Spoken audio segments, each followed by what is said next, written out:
حبايب قلبي حبايب قلبي اللي وحشني كتير كتير، بحبكم كتير قوي.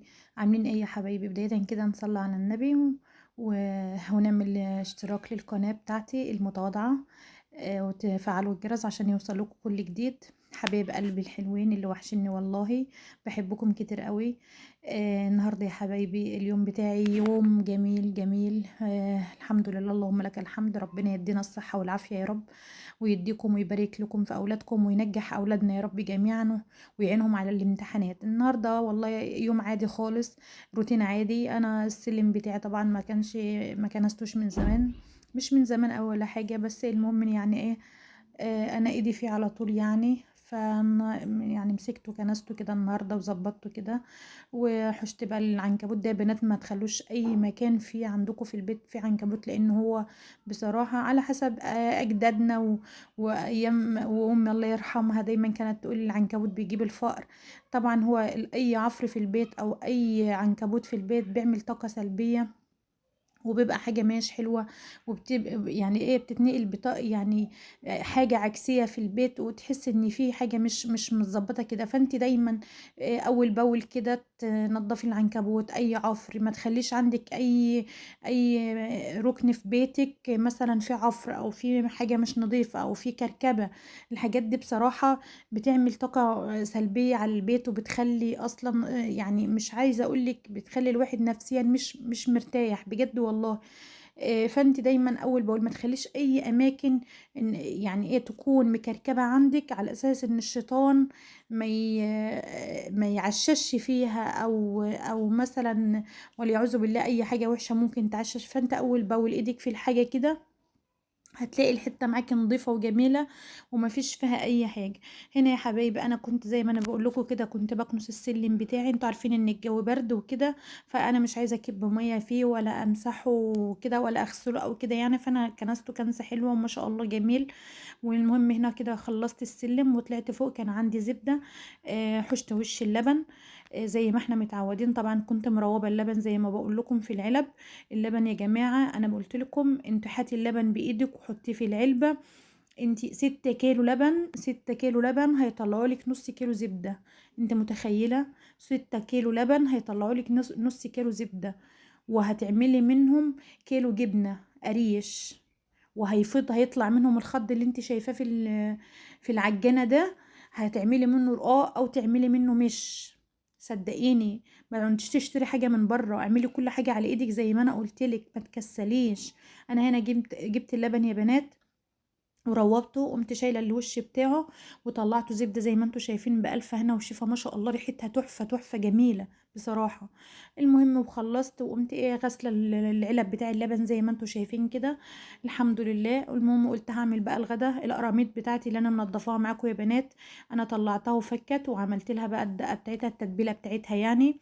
المهم وجبت ايه دي بلاميطه صغيره كده يا بنات، عشان اللي مش بيحب القراميط عندي. فانا ايه جبتها وقلت ايه اقليها يعني وكده. القراميط يا بنات طبختها سهله خالص خالص. بتعملها توم وملح وفلفل وخضرة محشي وطماطمايه، بتضربوهم في الكبة. بتجيبي 3 4 بصلات تخرطوهم بنفس التقطيعة اللي انا مقطعة دي على معلقتين زيت، وتقومي حاطة وتقومي مشوحوهم البصل كويس جدا، وتقومي نازلة بمعلقة من الدقة اللي انت عملتيها التتبيلة دي، وتشوحي ده وده مع بعضه كده. وانا هنا كنت سايبه شويه تتبيله زي ما انا قلت لكم للسمك اللي انا هقليه، علشان اللي ما بيحبش عندي القراميط. وتبلت السمك التاني وركنته في جنب، على اساس ان انا اما اخلص بقى القراميط ابقى احمره. المهم هنا جبت طاسه بتاعتي. طبعا انا بنزل هنا بالقراميط من غير دقيق، ما تستغربيش، انا بس بديها اللون، بشوحها تشويحه كده في الزيت، اديها لون بس غير اللون بتاعها ده. وبعد كده انا هحطها تاني اصلا في الفرن، فهي هتحمر في الصلصه الواحده من غير حاجه. بس انا بحب اديها اللون ده من غير دقيق عادي، لان انا مش عايزه لها طبقه ولا اي حاجه، هي بس هتاخد لون اصفر كده في الزيت وخلاص. وهنا المكان الطاسه بتاعه التانية دي، الطاسه التانية دي فيها البصل زي ما انا بقول لكم، اتشوح كده شويه، وانا نزلت عليه بعصير الطماطم زي ما انتوا شايفين كده، وتسبك بقى شويه. انا سايباه تتسبك زي ما انتوا شايفين برضو. وهنا كنت طلعت دي كده، شوفي القراميط خدت اللون بتاعي الاصفر الجميل ده. انا مش عايزه غير كده، انا مش عايزه الا اللون ده بس. المهم يا بنات والله يا بنات، انت ما تستغربيش ان مثلا ممكن تقولي قراميط يا ايه ده مش عارفه ايه، مش عارفه إيه. والله العظيم بس بجد ما بتتعمل بتبقى تحفه تحفة وطعمها زي العسل بأمانة والله. الصلصة كده بالطبيخ كده بصراحة بتبقى تحفة تحفة. المهم هنا كانت الصلصة اتسبكت هنا شوية، فأنا نزلت هنا بربطة شبت او ايا كان او كزبره من اللي هي الخضره بتاعه المحشي. بس انا بصراحه ما كانش عندي اللي هي الصبحه، فانا جبت كان عندي كيس حطاه في الفريزر، طلعته وخدت منه شويه وحطيتهم على التسبيكه بتاعه القراميط. المهم هنا يا حبايبي زودت كوبايتين ميه. انا هنا كنت بدوق الملح يعني بتاعها عشان اشوف هي كانت عايزه ملح قد ايه وكده. المهم زودت لها الملح وحطيت لها شويه كمون برضو وشويه فلفل اسمر وشويه شطه. والمهم اللهم صل على سيدنا محمد وعلى اله وصحبه وسلم تسليما كثيرا. اما الميه بقى غليت يا بنات، انا قمت حطيت بقى نزلت بالقراميط اللي انا اديتها اللون في الزيت بتاعها ده. المهم انا نزلت بالقراميط في الصلصه، تاخديها بقى يعني تاخد وتدي كده مع بعضها كده شويه، تشرب من الصلصه بتاعتها وتغلي شويه على البوتاجاز.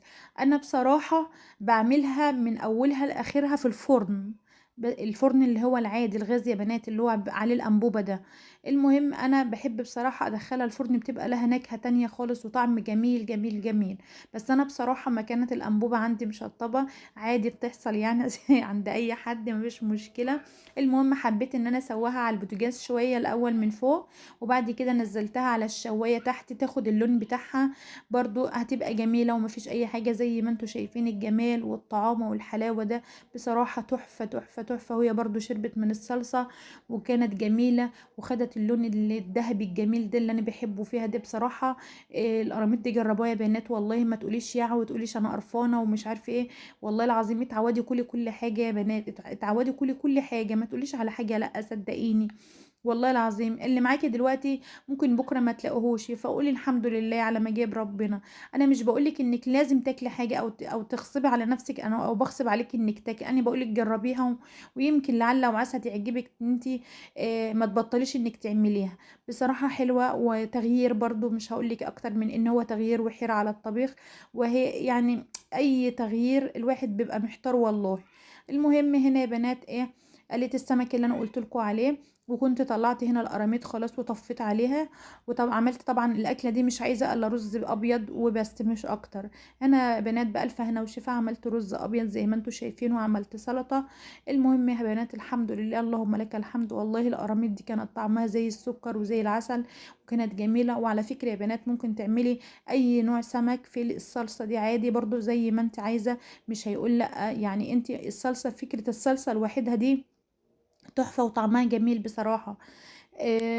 فانتي مش اي نوع سمك ممكن تعملي في نفس الصلصة ديت، فعادي يعني لو انتي مش حابة قراميط ممكن تعملي سمك بولتي، ممكن تعملي سمك بلاميطة، ممكن تعملي سمك تونة اللي هي ما اعرفش عندكم اسمها ايه، احنا عندنا اسمها تونة وفي ناس بتقول عليها سفاريتا. فانتي ممكن تعملي اي نوع سمك عندك عادي برضو في صلصة هيبقى جميل برضو، وهتعمليه برز ابيض وتعملي معاه سلطة وهتبقى احلى اكله والله وبتدفي في الشتاء. وزي ما قلت لك احنا بنحتار في الاكل، والله احنا بنحتار في الاكل مش اكتر.